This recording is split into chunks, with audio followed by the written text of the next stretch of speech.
thin I am there. Maybe can I suspend it from the ceiling? Happy New Year, everybody! How was your New Year? Did you get through okay? Was it miserable? Or was it brilliant? I was a bit concerned about how I would get through and how the kids would get through. So my overall coping strategy was to get absolutely on the part, which I did, which was really good because I was actually really happy when the midnight hour came around. So that's the bit I was dreading. I think in my last video I said something about having to find a random stranger to snog because I was so used to snogging my husband. Well, I found my youngest son instead and we had a big fat cuddle, which was lovely. Tell me how, in the comments down there, you can leave comments. If you've got any comments to make about your own experience of separation, divorce, or any other life difficulty that you're going through at the moment, just put it down there. Because what I've said before, one of the things I want to do with these videos is to create a community of support for people who are going through difficult times. I mean, my personal time, as you know, is separation and divorce, and I'm going through it right now. But there's all sorts of difficulties that we all go through during life, and sometimes, even though you might not be having exactly the same experience, the feelings might be similar, and if we can share things that help us get through, little techniques to help us get through. My top tip of the day, when you're going through something really traumatic, get absolutely trashed. And then follow it up the next day with a massive roast dinner. That was really good as well. New Year's Day, a friend of mine hosted a massive big roast dinner. It was brilliant. Don't drink. It's bad for you. Stick to tea. Tea. Lovely tea. Oh, look at that. Tea helps you get through. Oh, and look. Hang on.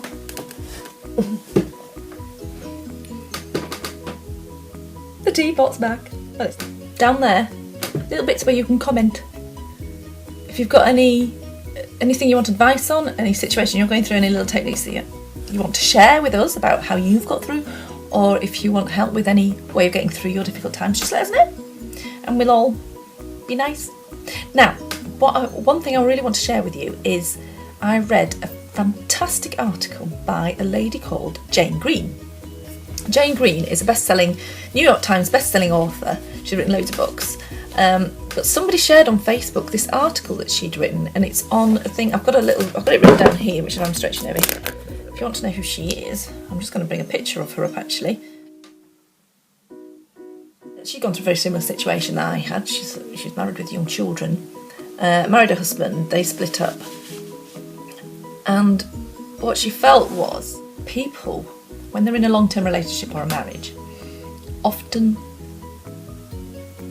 become a bit complacent, a bit set in your ways, or like you do when you've been with someone for a long time, like you do when you've got kids. It kind of, the romance, the sparkle, the excitement kind of diminishes for most people.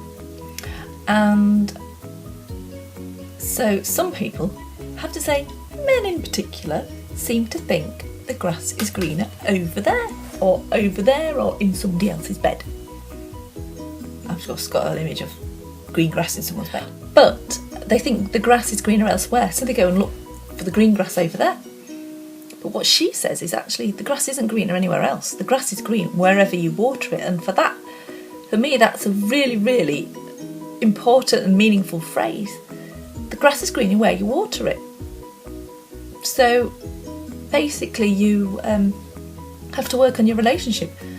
Work out where it needs watering and water it. Damn well water it. And I know from my own experience that I didn't water our relationship enough. And my husband didn't. We were both guilty of that. And so therefore he went to find his green grass. Which ended up being more like a thistle. Actually, it wasn't a thistle, it was more like, in Sleeping Beauty, where all that big massive rose bush grows around the grass and it chokes everything to death. That was more like where he ended up. Because I still think that our relationship could have survived if we'd addressed our problems, a few years ago, instead of just thinking, oh well, long-term relationships, we just have to put up with the crapness. Well, actually, you don't have to put up with the crapness in a relationship. You can sort it out. Because if you do, then it is possible that you end up like me and he goes and looks for his green grass elsewhere.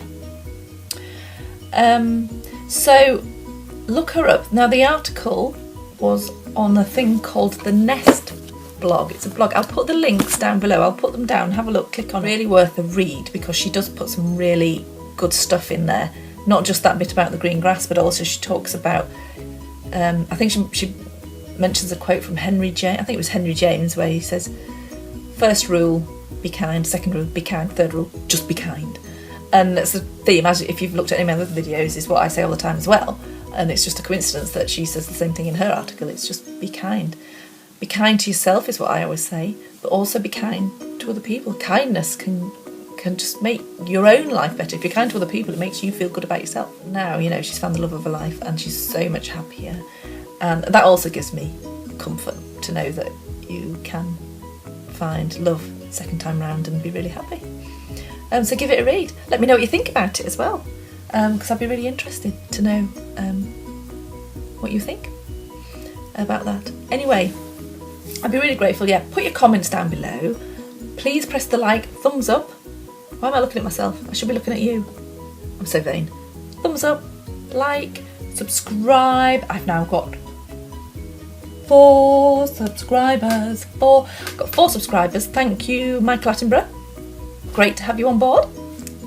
And you can always contact me. I've got my email address, sarahgetsthrough@gmail.com. As I said before, Happy New Year.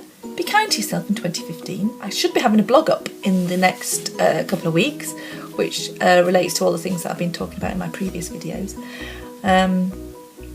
Flipping heck, 14 minutes. I'm going to have to edit this down, won't I? Anyway, take care. Be kind to yourself. See you all later. Look. Oh, I'm so slim. Getting fatter, getting fatter. Oh, look, I'm so fat.